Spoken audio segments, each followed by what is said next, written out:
জলের নিচে মাইন পোতা হচ্ছে, বুঝতে পারছেন? জলের নিচে, স্ট্রেট অফ হরমুজের জলের নিচে মাইন পোতা হচ্ছে, আনক্লাসিফাইড ছবি। তারা এই মুহূর্তে 16খানা ইরানিয়ান মাইন লেইং বোট তারা ডিস্ট্রয় করে দিয়েছে, অ্যাটাক করে উড়িয়ে দিয়েছে। যখন তারা এই দাবি করছে তখন বুঝে নিতে হবে তারা এটাও মেনে নিচ্ছে যে হ্যাঁ, ইরান সত্যি জলের নিচে মাইন পুঁতছে। ইরান যুদ্ধটাকে এমন জায়গায় নিয়ে যাবে যেখান থেকে ইরানের বিরুদ্ধে আগামী দিনে যেখানে যুদ্ধ শেষ হবে, ধরুন যেখানে যুদ্ধবিরতি হবে, সেই দিনের পর থেকে ইরানের বিরুদ্ধে আর কোনো দেশ হামলা করার সাহস পাবে না। এই যে দেখাচ্ছি না, একের পর এক স্ট্রেট অফ হরমুজে কখনো কার্গো শিপে হামলা, কখনো ভেসেলে হামলা, কিভাবে করছে এই হামলা। ডোনাল্ড ট্রাম্প গর্ব করে বলেছে, আপনারা নিয়ে যান, যে যার দেশের জাহাজ ওখান থেকে নিয়ে যেতে পারেন, ভাই আমরা আছি, আমরা দেখে নেব। ডোনাল্ড ট্রাম্প বলেছিলেন এই কথা, ডোনাল্ড ট্রাম্প। আর তার কথায় ভরসা করে কিছু দেশ তাদের জাহাজ নিয়ে যাওয়ার চেষ্টাও করে, বিশেষ করে মার্কিন যুক্তরাষ্ট্রও তারা চেষ্টা করে। আর বেছে বেছে মার্কিন যুক্তরাষ্ট্রের কার্গো শিপেই হামলা। মার্কিন যুক্তরাষ্ট্রও মেনে নিচ্ছে যে হ্যাঁ ঠিক, ইরান ওখানে মাইন পুঁতছে। এত কিছুর পরেও এই ধরনের হুমকি কিন্তু আসছে আইআরজিসি থেকে যে তোমরা আমাদের হাত খুলে দিয়েছো, আমাদের হারানোর আর কিছু নেই, এবার আমরা শুধু আপনাদের হারানোর খেলা খেলে যাব। এই যে অস্থিরতা তৈরি হয়েছে বিশ্বে, এটাই চাইছিল ইরান। আর এই অস্থিরতা বেশি দিন যাতে স্থায়ী না হয় সেটাও চাইছে ইরান।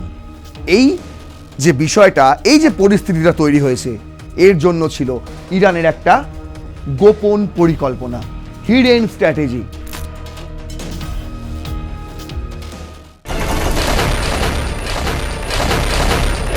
বিশ্বজুড়ে অস্থির অবস্থা, চারিদিকে জ্বালানির দাম বেড়ে গিয়েছে, কোথাও কোথাও আবার পাওয়াও যাচ্ছে না, অতিরিক্ত টাকা দিয়েও পাওয়া যাচ্ছে না জ্বালানি। তার কারণ আপনারা জানেন, স্ট্রেট অফ হরমুজ, হরমুজ প্রণালী, সেখানে আটকে একাধিক তেলবাহী জাহাজ।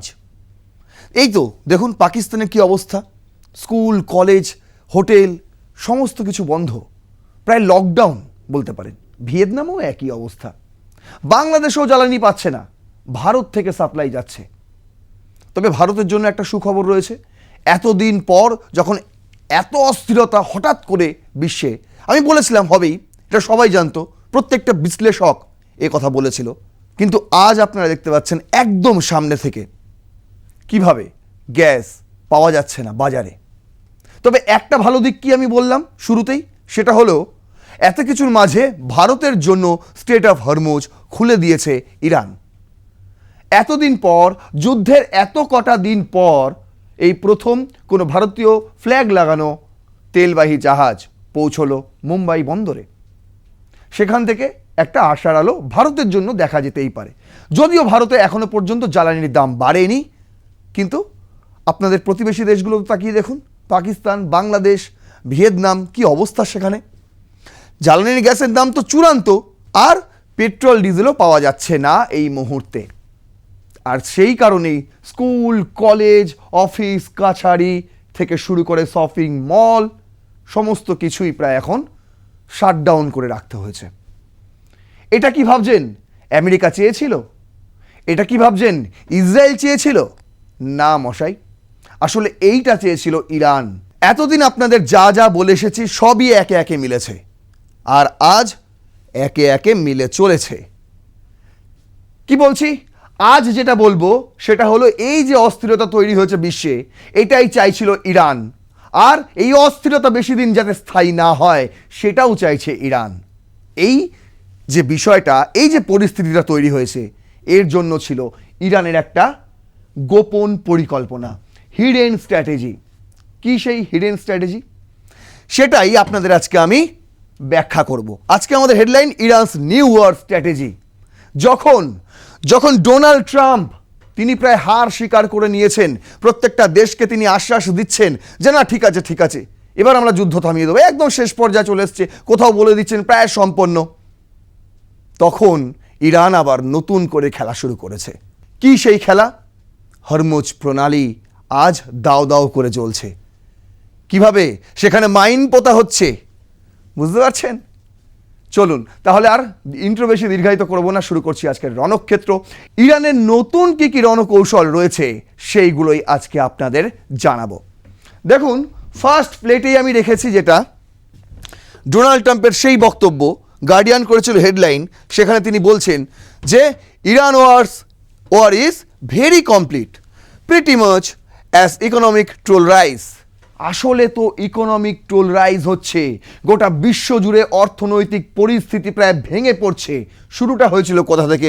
অবশ্যই মার্কিন যুক্তরাষ্ট্র থেকে, বুঝতে পারছেন?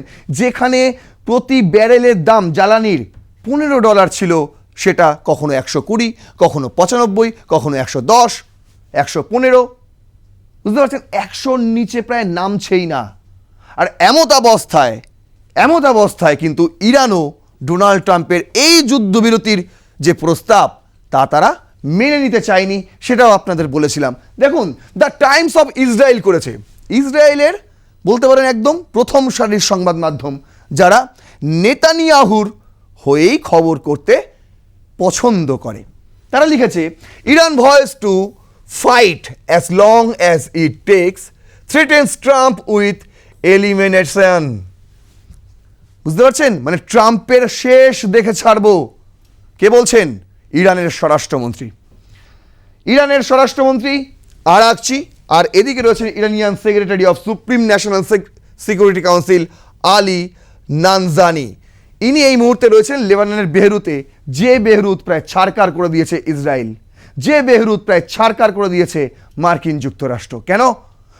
তার কারণ সেখানেই নাকি ইরানের পোষা কিছু জঙ্গি গোষ্ঠী হেজবুল্লাহ, হুতি, তারা ঘাঁটি বেঁধেছে এবং তারা পাল্টা ইউএস বেস ক্যাম্পগুলোতে হামলা করেছে। আর সে কারণেই ইসরায়েল এবং মার্কিন যুক্তরাষ্ট্র বেইরুত এখন প্রায় শ্মশানে পরিণত করেছে বলতে পারেন। অন্যদিকে ইরানের অবস্থাও তাই। মধ্যপ্রাচ্যের অন্যান্য দেশগুলো দেখুন, তারাও কিন্তু বিশাল ক্ষতির মুখে। প্রত্যেকটা সরকার এখন ঘাটতি নিয়ে চলছে, ঘাটতি। গালফ দেশগুলোও তাই। আর তার উপরে আবার নতুন করে ইরানের হামলা। তারা বলেছে আমরা থেমে থাকবো না, তোমরা যুদ্ধবিরতির কথা বলো, আমরা বলবো না। ওই যে কেন বলবো না, কোথা থেকে সাহস পাচ্ছে, সেই সমস্ত কিছুই আপনাদের আমি জানিয়েছি। পুরনো যত ভিডিও রয়েছে এই ডিসক্রিপশনে আমি লিঙ্কগুলো দিয়ে দেবো। এই এখনো পর্যন্ত ইরান, ইসরায়েল, মার্কিন যুক্তরাষ্ট্রের নিয়ে, এই মধ্যপ্রাচ্যের যুদ্ধ নিয়ে যা যা ভিডিও হয়েছে আপনি দেখতে পাবেন এবং সেখানে কিন্তু প্রত্যেকটার ব্যাখ্যা আমি দিয়েছি। আজ আরও স্পষ্ট করে আপনাদের বলবো, নতুন আপডেট দেবো যে ইরান ডোনাল্ড ট্রাম্পের প্রায় নতি স্বীকার করে নেওয়ার পরও দমছে না এবং তারা আর কি করছে। দেখুন, বিবিসি নিউজ বলছে, cargo sheep catches fire in Strait of Hormuz after 3 vessels hit by unknown projectile। এই যে দেখুন, কার্গো শিপ বলা হচ্ছে আর এতে ফায়ার হয়েছে। এই যে একটা দেখতে পাচ্ছেন আননোন কিছু একটা অজ্ঞাত বস্তু, সেটা গিয়ে আঘাত করছে এবং কার্গো শিপ আগুনে দাউ করে জ্বলছে। একটা নয়, আরও 2টো ভেসেল, সেখানেও হামলা হয়েছে, ইউএস ভেসেল। বলা হচ্ছে এই ভেসেলেই থাকা একজন ভারতীয় নাবিকেরও নাকি প্রাণ গিয়েছে। দেখুন কি বলছে, আল জাজিরা করেছে একটা খবর, বলছে Iran fires missile drones at Gulf nations as ship hit in straight of Hormuz. একদিকে যেমন হরমুজ প্রণালীতে শিপগুলোর ওপর, তেলবাহী জাহাজগুলোর ওপর হামলা করছে ইরান, অন্যদিকে কিন্তু গালফ নেশনগুলো বাদ যাচ্ছে না, তাদের ওপর আবার নতুন করে হামলা শুরু করেছে ইরান। দেখুন, আপনারাই পড়েছেন খবরের কাগজে যে দুবাই এয়ারপোর্টের সামনে হঠাৎ একটা বিস্ফোরণ, হঠাৎ মিসাইল হামলা, আর সেখানে 4 জনের মৃত্যু হয়েছে, তার মধ্যে একজন আবার ভারতীয়ও বটে। কি বলছে, Iran has fired missile and drone at targets across the Gulf including A United state base in Kuwait. কুয়েতে আবার যে ইউনাইটেড স্টেটের বেস রয়েছে, সেই বেসে হঠাৎ করে একটা ব্যালিস্টিক মিসাইলের হামলা। বলছে it called its 37th wave of the attacks on 12th day. The US-Israel war on Iran. যুদ্ধের 12তম দিনে 37তম অ্যাটাক, এটা হচ্ছে ইরানের, এবং বড়সড় ইউএস বেস ক্যাম্পে অ্যাটাক। বুঝতে পারছেন? বলছে the attacks comes as tensions rise over a global energy crisis with a vessel always in the Strait of Hormuz. যখন বিশ্বজুড়ে অর্থনীতি প্রায় ধসে পড়ছে এই যুক্তরাষ্ট্রের ভুলের জন্য, এই ইসরায়েলের ভুলের জন্য, ঠিক সেই সময় কিন্তু ক্ষতির ওপর বিস্ফোরা, মানে গোদের ওপর বিস্ফোরা হয়ে দাঁড়াচ্ছে হরমুজ প্রণালীতে একের পর এক তেলবাহী জাহাজে হামলা, ইরানিয়ান হামলা।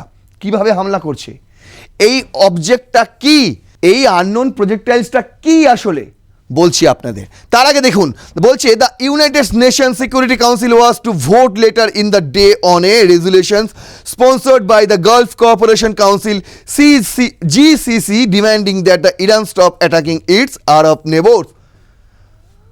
অন্যদিকে ইউএন কাউন্সিলে সেখানে একটা ভোটাভুটি করার তোড়জোড় চলছে, যেখানে গালফ কোঅপারেশন কাউন্সিল GCC তারা প্রস্তাব রেখেছে যাতে ইরান আর তাদের প্রতিবেশী দেশগুলোর ওপর হামলা না করে। এই প্রস্তাবে একটা ভোটাভুটি হওয়ার জন্য একটা তোড়জোড় চলছে।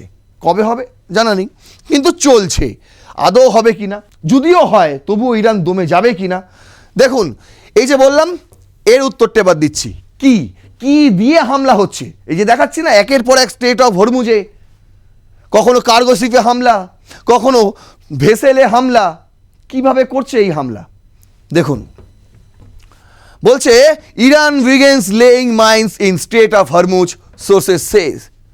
জলের নিচে মাইন পোতা হচ্ছে, বুঝতে পারছেন, জলের নিচে, স্ট্রেট অফ হরমুজের জলের নিচে মাইন পোতা হচ্ছে। আনক্লাসিফাইড ছবি, সেই ছবি দেখানো হচ্ছে। দেখুন কিভাবে মাইন নিচে নিয়ে যাওয়া হচ্ছে, মাইন লেইং বোটসকে ব্যবহার করা হচ্ছে, এই সেই বোটসের ছবি।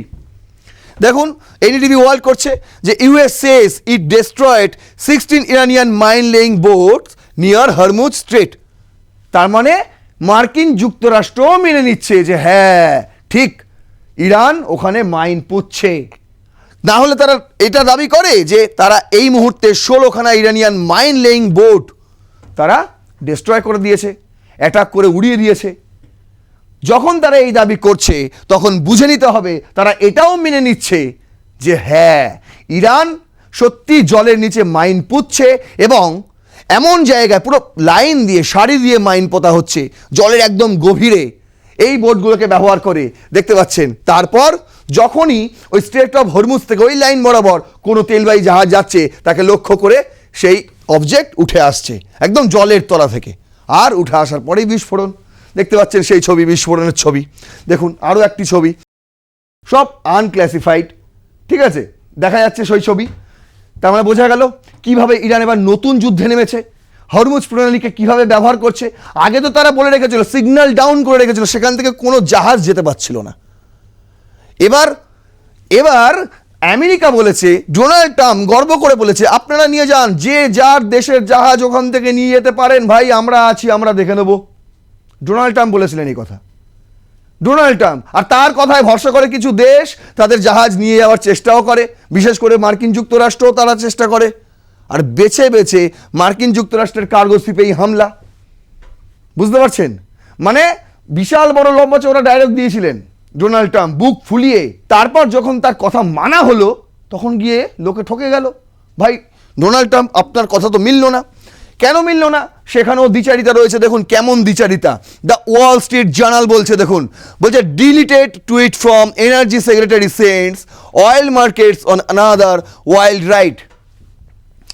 কি হয়েছিল গল্পটা? সেক্রেটারি হচ্ছে ক্রিস রাইট ট্রাম্পের, তিনি বলছিলেন যে president Trump is maintaining stability of global energy during the military operation against Iran. ইরানের বিরুদ্ধে যে মিলিটারি অপারেশন হচ্ছে তার জন্য গ্লোবাল এনার্জির যে একটা ক্রাইসিস শুরু হয়েছে সেটা হবে না, আমরা স্টেবল রাখবো। কে বলেছেন? আমাদের প্রেসিডেন্ট বলেছেন স্টেবল রাখবো। কিভাবে রাখবো? The US navy successfully escort an oil tanker through the straight of Hormuz to ensure oil remains flowing to global markets, যাতে বিশ্ববাজারে স্ট্রেট অফ হরমুজ থেকে তেলবাহী জাহাজগুলো যেতে পারে তার জন্য মার্কিন যুক্তরাষ্ট্রের ট্রুপ এসকর্ট করবে। আমরা পাহারা দেবো, তোমরা নিয়ে যাও তোমাদের জাহাজ। কত বড় বড় ডায়লগ মেরেছিল ক্রিস রাইট, একটা টুইট করেও লিখেছিল এই কথা। কিন্তু দেখুন দ্য ওয়াল স্ট্রিট জার্নাল করছে এই টুইট মুহূর্তের মধ্যে ডিলিট হয়ে যায়। আর তারপরে কি ইনফরমেশন আসে, তারপর কি মেসেজ আসে? রয়টার্স করছে US navy tells shipping industry Hormuz escorts not possible for now. আমরা পারবো না, আমরা ব্যর্থ। আমাদের দ্বারা সম্ভব নয়। তার কারণ সেখানে কিন্তু ইরান আগে থেকে অনেক কিছু করে রেখেছে, মাইন পুঁতে রেখেছে। আমরা কি করে এসকর্ট করব ভাই? আমরা পারবো না, আমরা ব্যর্থ। কি হয়েছিল? আসল খেলাটা কি খেলেছে? আসল খেলা খেলেছে ইরান। যুদ্ধ শুধু মিসাইলের নয়, অর্থনীতির। কি বলছে যুক্তরাষ্ট্রের এনার্জি সেক্রেটারি ক্রিস রাইট একটি টুইট করেছিলেন। সেই টুইট থেকে বোঝা যায় মধ্যপ্রাচ্যের যুদ্ধের আড়ালে ইরান আসলে অন্য ধরনের খেলা খেলতে চলেছে। তিনি বলেছিলেন স্ট্রেট অফ হরমুজ দিয়ে যেসব তেলবাহী জাহাজ যাচ্ছে সেগুলোকে মার্কিন যুদ্ধ জাহাজ এসকর্ট করছে, অর্থাৎ যুক্তরাষ্ট্র তেলের জাহাজগুলোর নিরাপত্তার দায়িত্ব নিচ্ছে এবং ইরান কিছু করতে পারবে না বলে একটি জাহাজের কথাও তিনি বলেছিলেন। একটা জাহাজের কথাও তিনি বলেছিলেন যে মার্কিন যুক্তরাষ্ট্র এসকর্ট করেছে, সেই জাহাজটা হরমুজ প্রণালী দিয়ে বেরিয়ে গিয়েছে। আর এই কথা বলার পরের দিনই ক্রুড অয়েলের দাম $120 থেকে কমে প্রায় $95-90 হয়ে গিয়েছিল পার ব্যারেলে। ভেবে দেখুন কতটা ভরসা করেছিল মানুষ, কতটা আশ্বাস তিনি দিয়েছিলেন এবং মানুষ বিশ্বাস করেছিল, গোটা বিশ্ববাসী।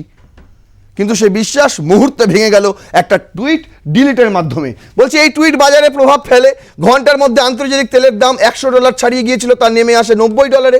কিন্তু হঠাৎ করে ক্রিস রাইট সেই টুইট ডিলিট করে দেন। আর এরপরেই হোয়াইট হাউসের মুখপাত্র ক্যারোলিন লিভভিট সামনে এসে বলেন এমন কোনো সিদ্ধান্ত আমরা নেইনি, এমন কোনো সিদ্ধান্ত তো যুক্তরাষ্ট্র নেয়নি যে এসকর্ট করা হবে হরমুজ প্রণালীতে আপনাদের তেলবাহী জাহাজ নিয়ে যাওয়ার জন্য। না না না, এইসব বাজে কথা। তাহলে এই যে টুইটটা করেছিল, না টুইটটা নেই তো, আর ডিলিট হয়ে গেছে, আপনি দেখতে পারেন গিয়ে। কিরকম দ্বিচারিত ভাবুন। আরে সবচেয়ে প্রাচীনতম গণতন্ত্রের দেশ আমেরিকা, আর কেউ বিশ্বাস করবে এই আমেরিকাকে? এরপর দেখুন আমি বারবার বলে আসছি একই কথা যে ইরান ভালো করেই জানে যে আমরা যুদ্ধে জিতবো না, কিন্তু ইরান যুদ্ধটাকে এমন জায়গায় নিয়ে যাবে যেখান থেকে ইরানের বিরুদ্ধে আগামী দিনে যেখানে যুদ্ধ শেষ হবে, ধরুন যেখানে যুদ্ধবিরতি হবে, সেই দিনের পর থেকে ইরানের বিরুদ্ধে আর কোনো দেশ হামলা করার সাহস পাবে না। এই বার্তাটা তারা দিতে চায়। আর এই বার্তা দিতে গিয়ে তারা কি করছে? নতুন নতুন কৌশল অবলম্বন করছে। আর দেখুন এরপর তারা কি করতে নেমেছে, হঠাৎ করেই ইরানিয়ান একটা ব্যাংকে হামলা হয়ে যায়। কিন্তু ইরান তারপরও বসে নেই। আল জাজিরা খবর করেছে Iran declares US Israel economic banking interested in reason or target. The IRGC released a list of office and infrastructure run by the top US companies with Israeli link whose technology has been used for military applications. ইতিমধ্যেই IRGC একটা তালিকা তৈরি করেছেন। কিসের তালিকা? সেই তালিকাটা হচ্ছে যে US office, top US company যেগুলো রয়েছে এই মুলুকে এবং তাদের যে ইনফ্রাস্ট্রাকচার যেগুলো রয়েছে যার সঙ্গে ইসরায়েলি লিঙ্কও রয়েছে, এই ধরনের কিছু তালিকা তারা কোম্পানির নাম লিখে তালিকা তৈরি করেছে, যেই সমস্ত কোম্পানিকে ব্যবহার করা হয়েছে এই মিলিটারি অপারেশনে। পুরো তালিকা তৈরি করেছে। কেন? তার কারণ সেই তালিকা তৈরি করে তারা থ্রেট দিয়েছে, তারা ডিক্লেয়ার করেছে ইউএস ইসরায়েল যে ইকোনমিক এবং ব্যাংকিং সেক্টরে এবার হামলা হবে। আমাদের কাছে তালিকা তৈরি, তোমরা তৈরি তো? কেন? তার কারণ তারাই তো আগে হামলাটা করেছিল। কি বলছে? Iran Islamic Revolutionary Guard Corps has threatened to attack economic centre and banks related to United State and Israeli entities in the region after what it called an attack on Iranian bank with the war is it 12th day. 12 number দিনেই একটা Iranian ব্যাংকে হামলার পরেই কিন্তু IRGC থেকে press conference করে এই ধরনের হুমকি দেওয়া হয়, আপনারা তৈরি তো? আমরাও কিন্তু আমাদের হাতে তালিকা নিয়ে তৈরি রয়েছি, যখন তখন আপনাদের ইকোনমিক সেন্টার এবং ব্যাংকসগুলোতে হামলা চালিয়ে দিতে পারি। বলছে a spokesperson for the Khatam al Anbiya headquarters, a group described as IRGC owned by United Nations, said on Wednesday that the enemy left our hands open to targeting economic centers and banks belonging to the United States and the Zionist regime in the region. বলছে তারা আমাদের হাত খুলে দিয়েছে। তারা প্রথমে আমাদের একটা ব্যাংকে হামলা করে, আরে ভাই সবার প্রথমে পারমাণবিক কেন্দ্রে হামলা, জানি না আদৌ সেটা কতটুকু তৈরি হয়েছিল, কিন্তু হামলা করে বসলো। তারপর আপনার মিসাইল লঞ্চার সিস্টেমে হামলা, এয়ার ডিফেন্স সিস্টেমে হামলা, নৌবাহিনীর বেস ক্যাম্পে হামলা, সব জায়গায়। মানে ইরানের একটা জায়গা বাকি নেই যে এই ইসরায়েল এবং মার্কিন যুক্তরাষ্ট্র বাকি রেখেছিল। জলের প্ল্যান্ট থেকে শুরু করে তেলের ডিপো পর্যন্ত। কি অবস্থা এখন তেহরানের, আপনারা গিয়ে দেখে আসতে পারেন। ছবি দেখুন খালি সোশ্যাল মিডিয়ায়, আতকে উঠবেন, মানুষ নিঃশ্বাস পর্যন্ত নিতে পারছে না, কালো বৃষ্টি হচ্ছে সেখানে এই তেলের ডিপোতে হামলা করার পর। সর্বোপরি তার নেতাকেই মারা হয়েছে, খামেইনিকে।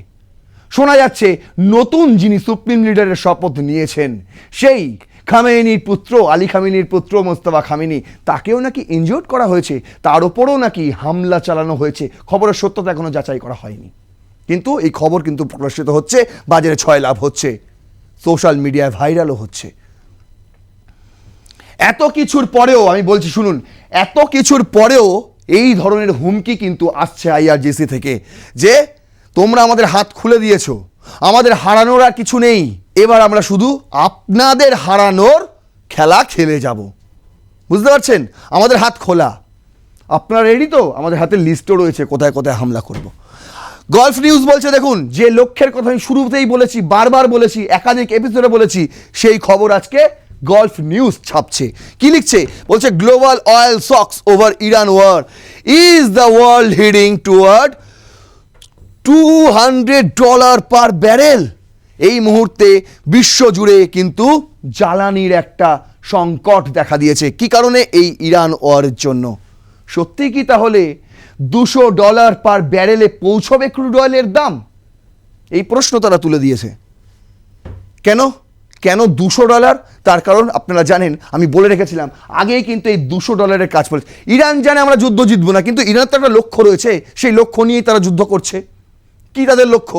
তাদের লক্ষ্য হচ্ছে এই ক্রুড অয়েলের দাম যখন $200 ছোঁবে তখনই ইরান এই যুদ্ধে জয়লাভ করবে। অনেক দিন আগেই এই কথা বলে রেখেছিলেন ইব্রাহিম জুলফাকারি, এই যে আইআরজিসির এই একজন সিনিয়র কর্মকর্তা। তিনি কি বলেছিলেন? তিনি বলেছিলেন ইরানের এই ব্রিগেডিয়ার জেনারেল যেদিন আন্তর্জাতিক বাজারে তেলের দাম ব্যারেল প্রতি $200 ছাড়াবে সেদিনই ইরান এই যুদ্ধকে নিজের জয় হিসেবে দেখবে। তার যুক্তি অত্যন্ত স্পষ্ট এবং কৌশলগত। ইরান জানে সরাসরি সামরিক শক্তিতে তারা যুক্তরাষ্ট্র এবং ইসরায়েলকে হারাতে পারবে না, তাই তাদের লক্ষ্য সামরিক জয়ের বদলে অর্থনৈতিক ধাক্কা দেওয়া মার্কিন যুক্তরাষ্ট্রকে, অর্থনৈতিক ধাক্কা দেওয়া ইসরায়েলকে, যাদের মাজা ভেঙে দেওয়া এমনভাবে যেখান থেকে উঠে আসতে বেশ কয়েক বছর সময় লেগে যাবে এই মার্কিন যুক্তরাষ্ট্রের। বুঝতে পারছেন? আর সেই মাথায় কে রয়েছে? Donald Trump. এমনিও আসতে পারবে না, দুটো ট্রাম্প পূরণ হয়ে গেলে তিনি আর কখনো প্রেসিডেন্ট হতে পারবে না, কিন্তু ইতিহাসে ডোনাল্ড ট্রাম্পের কথা লেখা থাকবে একজন স্বার্থন্বেষী মানুষ হিসেবে, যে নিজের ভালো ছাড়া আর কিছুই বুঝতেন না। আর সেই জন্য নিজের ভালো দেখতে গিয়ে গোটা দেশকে অচলাবস্থায় ডুবিয়ে দিয়ে চলে গেছেন। শুধু দেশ তো নয়, গোটা বিশ্বকে অচলাবস্থায় ডুবিয়ে দিয়ে চলে গেছেন। শান্তির কথা বলতে বলতে সবচেয়ে অশান্তি গোটা বিশ্ব জুড়ে তিনিই ঘটিয়ে দিয়েছেন। শান্তির কথা বলতে বলতে গোটা বিশ্ব জুড়ে অশান্তি তিনিই ছড়িয়ে দিয়েছেন, এমনটাই লেখা থাকবে আগামীর ইতিহাসের পাতায়। আমার এই এপিসোড যদি মনে হয় যুক্তিযুক্ত, তথ্যপূর্ণ, তাহলে প্রতিদিনের মতন অবশ্যই শেয়ার করবেন। আপনাদের মতামত অত্যন্ত গুরুত্বপূর্ণ। অনেকেই একমত হন, গত এপিসোডেই কিন্তু অনেকেই সমর্থন করেছেন, আমার এই যুক্তিকে সমর্থন করেছেন এবং তথ্যগুলো একদম সঠিক সেটাও বলেছেন।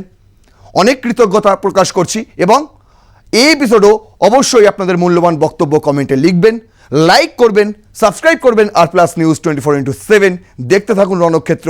জয় হিন্দ, বন্দে মাতারাম।